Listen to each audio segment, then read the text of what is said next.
والآن أعطي الكلمة للسيد تيودور رئيس الاتحاد الدولي لرابطة الإلكترونيكس المتحركة الجوية IFATSEA.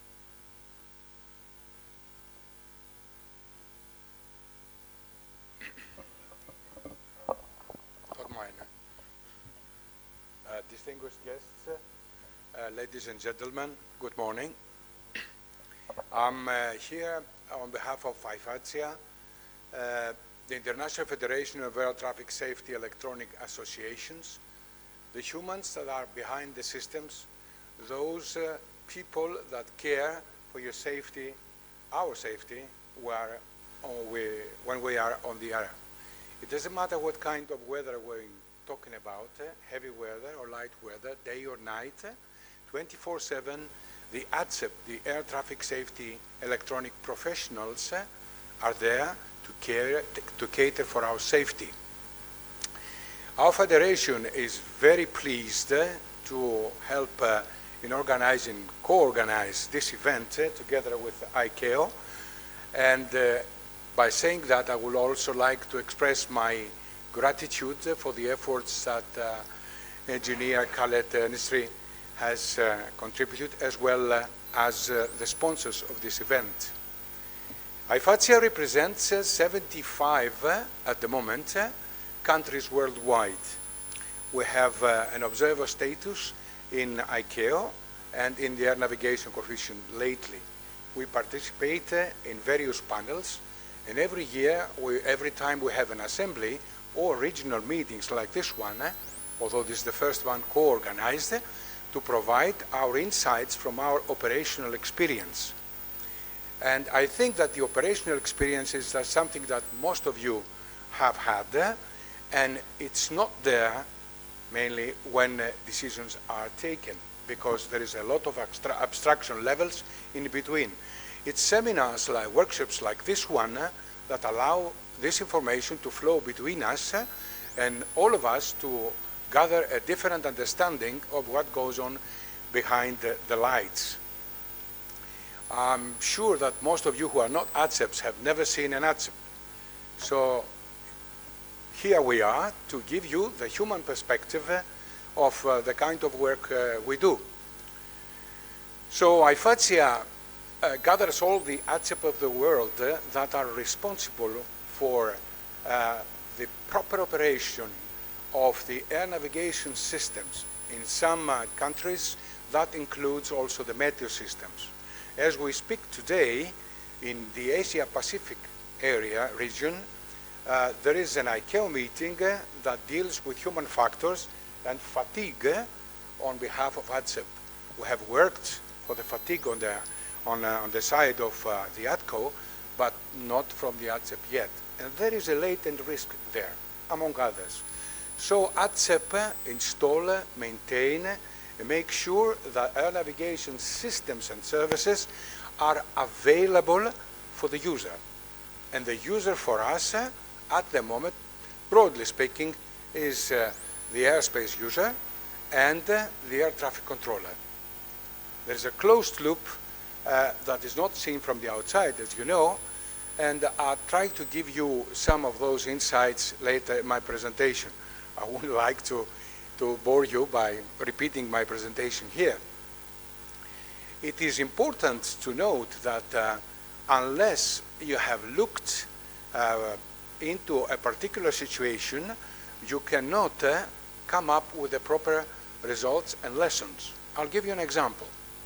There was an accident in Guam where, while ATSEP were working on the VOR and the ILS, it crashed the aircraft, killing 87. There was a mid-air collision in Ubelingen where some of the ATM systems went down for maintenance, but the safety loop didn't work well. And then the information was not available at the controller screen to make the appropriate decisions. So a short-term conflict alert, for those who know, was taken out of service for service, so it doesn't create let's say, an accident. Unfortunately, it did. In those studies that came right after, let's say, the Umberlingen accident, it was identified that certain steps had to be taken. For the Oberligen accident, there was a number of them, and the last one, let's say, was go ahead with establishing a licensing scheme for ATSEP so as to avoid further accidents like that. That was the only lesson, safety lesson, or recommendation, if you like, that wasn't followed up. So that means that the ATSEP in every country developed according to the country's needs and perception.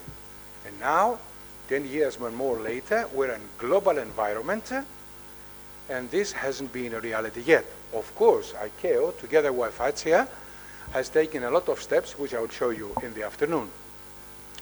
The other thing is that in the accident investigation teams, there are no ATSEP involved. So when you have a system that includes air navigation systems, and you don't have the expert to provide you with the opinion, I think we're lacking there as well. So those could be considered during the rest of the week here and taken into account.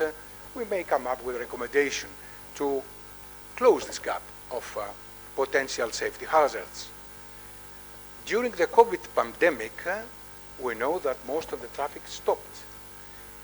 However, ATSEP continued to be there for state aircraft, cargo flights, whatever was flying in the air, but again at availability of 100%, 99.99.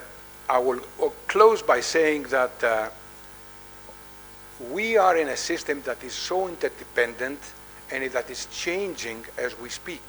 In Europe, there are thoughts of taking the systems all into the cloud. So the ATSEP will not be there to attend at the system. The system will be somewhere. That brings out the issue that has been mentioned several times, and I thank you for that, of cybersecurity. Okay, most of you have an idea of how an ACC system works, an ACC room works. So the question is this: which is the first person that comes into your mind that will have to deal with a security breach, a cyber security breach? It can be in the signal in space, whatever is transmitted, and also on the networks. Which is this person who will first deal with the issue? The ATSEP.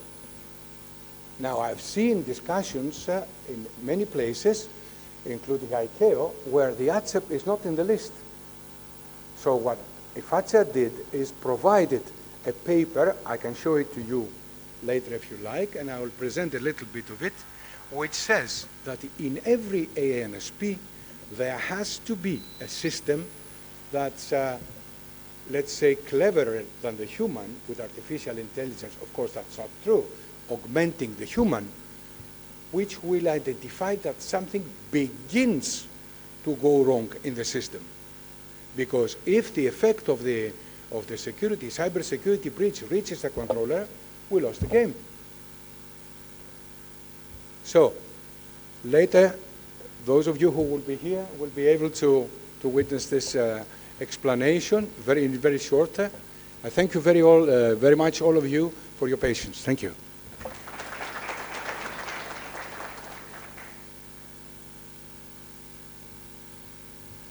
Thank you so much, Mr. Theodore, the President of International Federation of Air Traffic Safety Electronics Association, for the speech, especially when you put finger on the role of ATSEP, the exact role of ATSEP. Safe Sky is our responsibility, yes. So